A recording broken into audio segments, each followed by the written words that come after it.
the overload checking rule. And as I said just before, it's impractical because we don't want to test any subsets. It would require an exponential time complexity, and I don't want to spend an exponential time complexity inside the propagator. So we need to find something more efficient to compute, but hopefully it will be equivalent. Let's introduce a new definition that I will call the left cut of an activity J.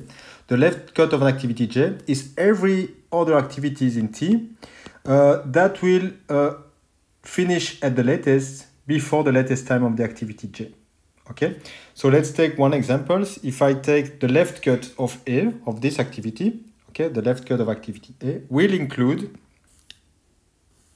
the activity C, but not the activity B, because you see that B at the latest would finish after the latest time of A, and so B does not belong to that set, but A and C will. So the activity itself always belongs to the set, plus possibly other activities. So this overload checking formulation we will now be able to reformulate it in terms of the left cut set definitions. This is a new formulation. We will say that the earliest completion time of the left cut set of J, if it is larger than the latest completion time of this set, then we should fail, right? Because the latest completion time of the left cut is the latest completion time of the activity itself, okay? So if I take the activity A, the latest completion time of this set will be this, okay? And so what this rule tells us is that if starting from there, plus the processing time of A plus the processing time of C exceed this limit, then we need to fail, okay? And I will need to do that for every activity J, okay? And so what we gain already is that we don't have this subset enumeration anymore, okay? We have something that is more efficient already. And hopefully it can be proven to be equivalent. Okay, but the gain is already huge because we don't have this exponential blow up because we don't need to enumerate every subset. Okay.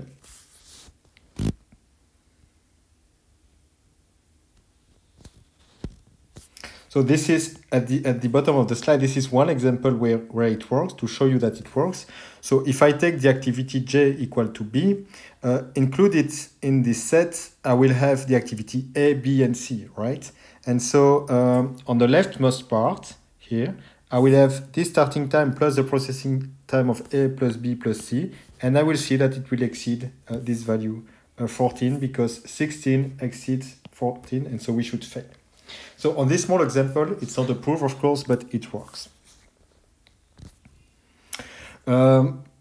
But we need a way. The key to be efficient is that we need a way to compute efficiently this set, the earliest completion time of a set of activity. And if you remember, I told you, if you remember this set, I told you at the beginning in the definition slide that it was NP hard to compute it exactly.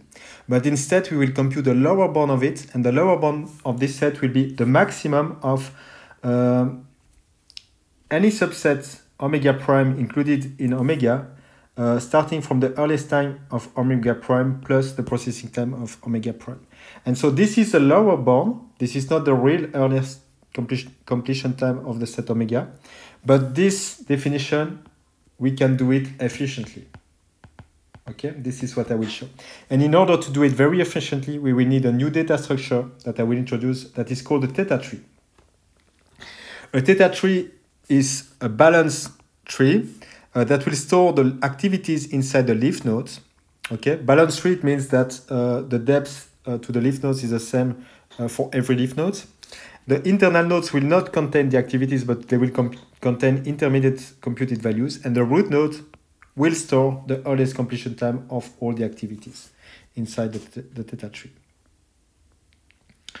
So this is one example of a theta tree. So in this example, what I will store here I have the activities. Okay, so this is a theta tree that is constructed for 4 activities, and obviously it is balanced in this case. If I would have only 3 activities, then I would store them there, okay, and the last one will not be there. So this is what I mean by balanced. It is a little bit like a heap, if you want. So what do we store inside the leaf nodes? We store the activities, and we will store the data related to these activities. We will store in particular the earliest start time of the activity and the earliest completion time of the activity. So that's the interval on which the activity can be scheduled. We also store the processing time of the activity. And this is something that will always be equal in the leaf nodes. It's the sum of the processing times of the activities. Okay? So if you look at the root node and the intermediate node, we will store two values. We will store the sum of the processing time of the subsets of activities that are stored as descendant of this node. Okay, so sorry, it's a mistake. The descendant of the root nodes are all these activities, right? Okay, the descendant of these nodes are these two activities, right? And so you can check that the processing time that I have here, 11, comes from 5 plus 6. The processing time that I have here, 14, comes from 4 plus 10. Okay? And so the way you should compute the values inside the intermediate nodes will be done bottom up, like this. And you will store inside this variable inside the node, the intermediate nodes, you will simply store the processing time of all the leaf nodes. Okay, and so you can do it recursively based on the previous computation, right? So if you take 25, 25 is equal to 11 plus 14. Okay, 25, 11, 14, you do the computation. So you compute bottom up. And so computing all these values, so computing the value inside one node, okay, just inside one node can be done in constant time. Okay, if you have n leaf nodes, you have order of n intermediate nodes. And so computing everything requires order of n just to build the tree. Okay. Then there is another value there, which is the earliest completion time of the subset of activities under this node. And the way we will compute it, we need to compute this, okay, this formula. The way we will compute it is a little bit more tricky, right? The way we will compute it is like this. You have two possibilities because there are some activities there are some activities there, and you want to compute the earliest completion time there. Okay, so what you would like to do is decide two things. You have two sets of activities, okay, and you should decide if you will start from there and adding to the processing time that you have already computed the processing time of this one and see where you arrive. Or you will say, I drop this one and I will consider the earliest completion time starting only from these activities. Okay? And in order to be efficient, I forgot to mention something very important, is that inside the theta tree, the activities are always sorted according to the earliest start time of the activities. Okay? You see that the earliest start time of this activity is 0, then it's 25, then it's 30, then it's 32. And it will always be the case. And be very careful in your implementation. It should always be the case in a theta tree that the activities are sorted increasingly according to the earliest start time. Okay?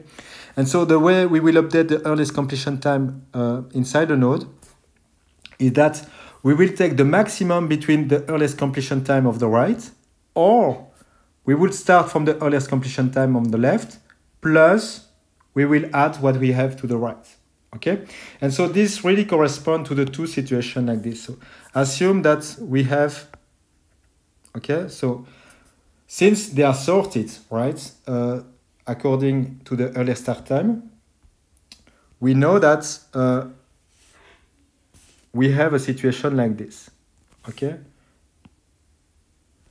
this is the earliest start time of the activities rooted there, and this is the earliest start time of the activities rooted under this node. Right? We know that the earliest start time is after this one because they are sorted like this. Okay, and so we already have an earliest completion time that is stored here, and this earliest completion time arrives somewhere here. It means that this is the earliest time at which you have scheduled all these activities. Okay, let's say it's there.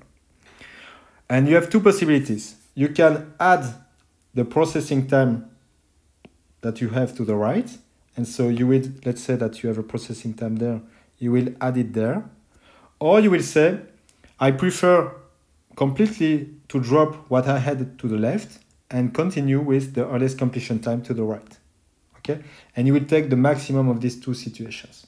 And you will do that for every node. And again, I repeat, you can update the values inside a node in constant time. And so it will take order of n for n activities to compute the theta tree, assuming that the earliest start time here are sorted for all the activities. And this is very, very important. If you don't do that, this doesn't work.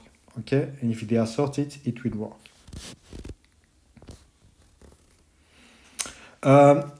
It's also a very nice data structure because it can be updated in logarithmic time. So if you would like to see what is the effect of removing an activity from the theta tree, and so it's more a what-if analysis, okay? You would like to see what if I remove the activity I. The only thing that you need to do is, assuming this is the one that you want to remove, is that you will set the processing time of this activity to 0 and the earliest completion time of the activities of this activity to -infinity. Okay? Of course, this is not compatible with this, but the effect will be exactly the same. Okay? If you do that, then the only nodes that you need to update are up in the tree, up starting from there, you go up in the tree, up to the root node. And so you will update this one and this one. And so this can be done in logarithmic time because the height of this tree is logarithm log of n. So it takes logarithmic time to update all the values inside the nodes of this theta tree.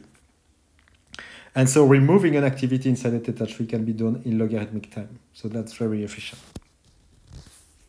Okay, so to summarize the time complexities of the theta trees, to initialize it, you will take n log n. N is just for sorting the activity according to the earliest start time. For inserting a new activity, log n. For removing an activity, log n as well. And to retrieve the earliest completion time of all the activities omega that you have added in your tree is order of 1 because you just need to query this value inside the root node. Okay. Let's come back to my overload checker. For my overload checker, this is the rule that I have. I have that for every activity, if the earliest completion time of the left cut of this activity j is larger than the latest completion time of the left cut of the activity j, I should fail. Okay. And what I will do is I will be able to implement this filtering rule very efficiently based on the theta tree. Okay. So this set T is a set of activities. I will iterate on all the activities from j, or every activity is 1 to n. And then I will compute the theta tree. I compute a new theta tree with the left cut to the activity j. Okay, so this corresponds to this. Okay, I will compute it there like this. And if the earliest completion time, so again, this is just asking to the root node of the theta tree which value it contains. If the earliest completion time of the theta tree is larger than the latest completion time of j, then I have an inconsistency and I should fail. Okay. What's the time complexity of this algorithm? Well, you will execute this loop n times. Then you have the construction of the theta tree, which is n log n in the worst case. And then this is constant time. So overall, the way it's implemented there will require n squared log n. And the question is, can we do that more efficiently? And hopefully, we would like to get rid of this n squared, okay, and have something in n log n for overload checking all the activities at once. The good news is that it will be possible, okay, but we will need to modify a little bit this loop there, okay, because here we iterate in a completely arbitrary order over the n activities, and as I will show next, we can iterate a little bit more smartly. And the very key observation that we should do is that the left cut will be what I will say, they are encapsulated, okay? The left cut of the activity 1 is included inside the left cut of activity 2, and so on, provided that the activities has been sorted according to the latest completion time. And this is just a consequence of the definition of the left cut, okay? If you remember the definition of the left cut, let's come back.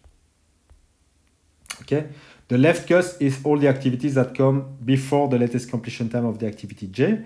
So if you consider the next activity J, let's say J plus 1, one with the latest completion time, it can only include more activities. And this is why the left cut sets, if you consider the activities sorted according to the latest completion time, are nested. We will say that this is a nested relation. This one is nested inside this one, which is nested inside the next one, and so on. Okay, and it's very interesting to have nested sets because it means that I just can add activities to my theta tree. Okay, so I will first sort the activities according to this order of the latest completion time there. I will sort them.